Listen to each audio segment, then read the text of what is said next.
Selamat pagi buat kita semua. Kami dari kelompok 6, saya Rebecca Luciana Sihaan, dan teman saya Bayu Rolanda Purba dan Martianus Golo. Kami ingin mempresentasikan hasil diskusi kami mengenai analisis pesaing pasar dan pengukuran pasar. Analisis pesaing pasar. A. Definisi pesaing. Pesaing adalah perusahaan yang menghasilkan atau menjual barang dan jasa yang sama atau mirip dengan produk yang ditawarkan. Kualitas manusia akan meningkat akibat adanya pesaing yang sehat. Manusia pesaing adalah orang-orang yang secara sadar berlatih dan bekerja keras untuk bersaing dan memenangkan persaingan itu. Persaingan yang tidak terkendali dalam jalan positif akan menimbulkan perpecahan bahkan peperangan dan menciptakan banyak korban baik jiwa maupun harta. Beberapa hal yang perlu diketahui dari pesaing. Yang pertama, kelengkapan mutu, desain dan bentuk produk. Yang kedua, harga yang ditawarkan. Yang ketiga, saluran distribusi atau lokasi cabang yang dimiliki. Yang keempat, promosi yang dijalankan. Yang kelima, rencana kegiatan pesaing ke depan. Untuk mengetahui informasi tersebut, maka perusahaan perlu mengadakan analisis pesaing dengan cara yang pertama, mengidentifikasi pesaing. Tahap ini dilakukan untuk mengetahui jumlah dan jenis serta kekuatan dan kelemahan dari pesaing. Identifikasi ini meliputi yang pertama, jenis produk yang ditawarkan. Yang kedua, melihat besarnya pasar yang dikuasai. Yang ketiga, identifikasi peluang dan ancaman. Dan yang keempat, identifikasi keunggulan dan kelemahan. 2. Menentukan sasaran pesaing. Berdasarkan produk yang ditawarkan, pesaing dapat dibedakan menjadi dua, yaitu pertama, pesaing dekat. Perusahaan yang sama atau memiliki produk yang sejenis. Dan yang kedua, pesaing jauh. Perusahaan yang memiliki produk yang mirip. Tujuan menemukan sasaran pesaing adalah untuk arah gerak perusahaan dalam menghambat laju pesaing. Identifikasi strategi pesaing. Berikut adalah beberapa strategi yang dijalankan pesaing. Yang pertama, strategi menyerang pesaing yang lemah lebih dahulu. Artinya menyerang perusahaan yang dianggap lemah baik dalam teknologi, jaringan, ataupun modal. Yang kedua, pesaing langsung menyerang lawan yang kuat. Penyerangan secara langsung terhadap kelemahan yang dimiliki lawannya. Yang ketiga, strategi gerilya, yaitu strategi yang dilakukan pesaing dengan menembak dari belakang dan lari. Strategi semacam ini biasanya dilakukan dengan menunggu lawannya yang sedang lengah. Dan yang keempat, strategi bertahan terhadap setiap serangan yang dilakukan lawan atau mengimbangi serangan yang dilakukan lawan. Strategi ini seperti menunggu lawan menyerang lebih dahulu. Namun bagi perusahaan yang lemah, hal ini sangat berbahaya. Menentukan sasaran pesaing. Dengan mengetahui sasaran yang ingin dicapai oleh pesaing, maka perusahaan dapat mengantisipasinya dengan cara-cara yang kreatif. Yang kelima, identifikasi reaksi pesaing.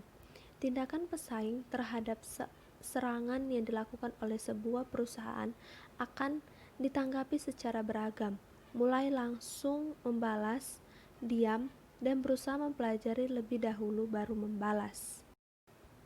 Yang keenam, analisis kekuatan dan kelemahan pesaing. Identifikasi kekuatan dan kelemahan pesaing dapat dilakukan melalui tahap-tahap berikut. Yang pertama, mencari dan mengumpulkan data tentang segala sesuatu yang berhubungan dengan sasaran, strategi, dan kinerja pesaing. Yang kedua, mencari tahu kekuatan dan kelemahan pesaing dalam hal keuangan, sumber daya manusia, teknologi, dan lobby di pasar. Dan yang ketiga, mengetahui market share yang dikuasai pesaing dan tindakan pesaing terhadap pelanggan. Salah satu kunci sukses penerapan konsep pemasaran adalah pemahaman atas kebutuhan, keinginan, dan perilaku pelanggan.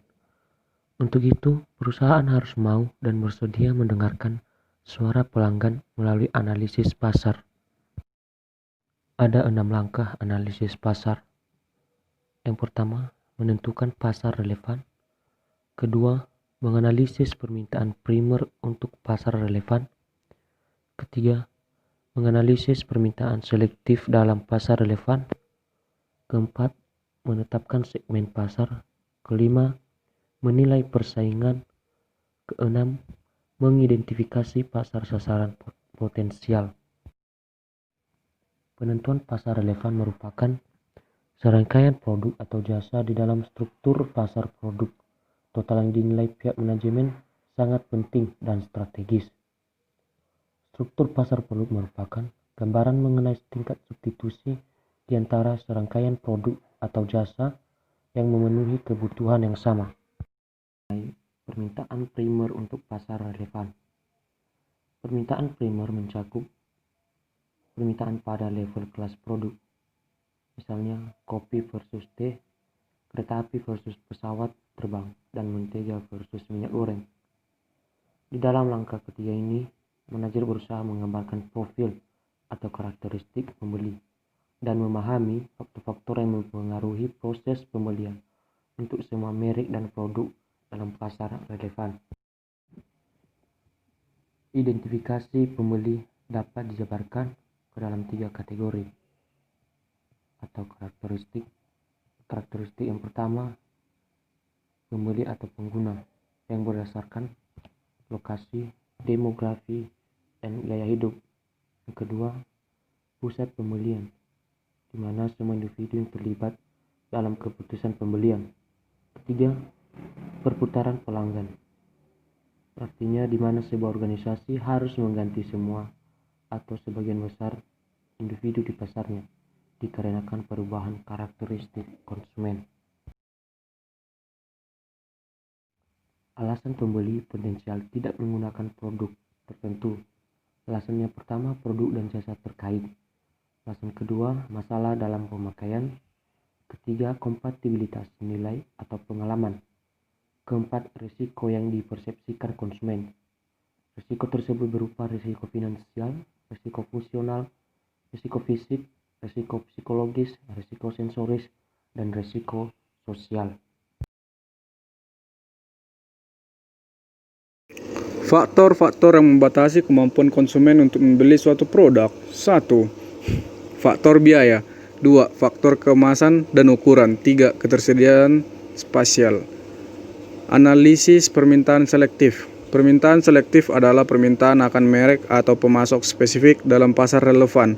Dalam menganalisis permintaan selektif, manajer lebih berfokus pada pemahaman atau pemilihan merek atau pemasok di dalam pasar relevan. Analisis ini permintaan selektif meliputi 2 aspek kunci: proses keputusan pembelian dan atribut determinan. Pengukuran pasar. Pengukuran pasar harus menghindari overestimation dan underestimation. Permintaan bisa diukur dan diprediksi pada berbagai level, misalnya digunakan berdasarkan level produk, geografis, dan waktu. Mereka yang menjadi pasar untuk produk tertentu memiliki 4 karakteristik utama: minat, pendapat, akses, dan kualifikasi. 5 jenis pasar. 1. Pasar potensial. Sekumpulan konsumen yang menyatakan berminat pada produk atau jasa tertentu. 2. Pasar tersedia. Sekumpulan konsumen yang memiliki minat, pendapat, dan akses pada produk dan jasa tertentu. 3. Pasar tersedia yang memenuhi syarat. Sekumpulan konsumen yang memiliki minat, pendapat, akses, dan kualifikasi untuk produk atau jasa tertentu. 4. Pasar yang dilayani atau pasar sasaran atau target market, yaitu bagian dari qualified available market yang ingin dilayani organisasi. 5. Pasar penetrasi. Sekumpulan konsumen yang benar-benar telah membeli produk atau jasa tertentu. 3 tipe utama pengukuran pasar. 1. Penjualan aktual. Jumlah penjualan produk per jasa perusahaan yang telah terjadi baik masa lalu maupun saat ini. 2. Ramalan penjualan, merupakan perkiraan tingkat permintaan di masa yang akan datang. 3. Potensi pasar, menggambarkan batas permintaan tertinggi untuk suatu produk atau jasa dalam periode waktu tertentu.